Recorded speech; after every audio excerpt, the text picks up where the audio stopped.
Friends, good morning.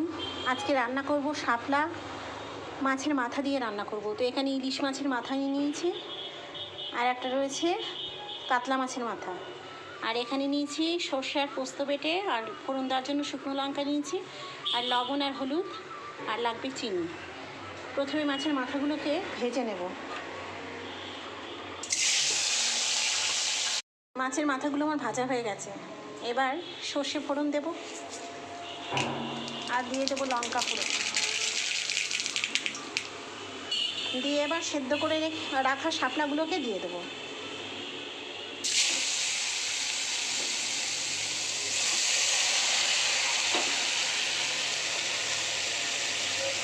আর কটা কাঁচা লঙ্কা দিয়ে দিয়েছি ওর মধ্যে।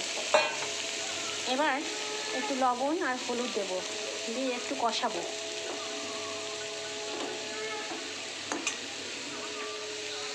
মশলাগুলোর মধ্যে মাছের মাথাগুলোকে দিয়ে দিয়েছি।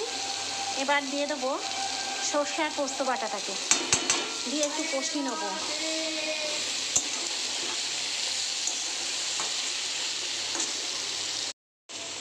এবার একটু চিনি দিয়ে দেবো।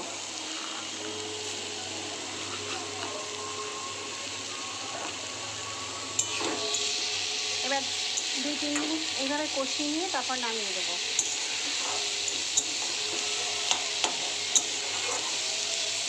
তাহলে রেডি হয়ে যাবে।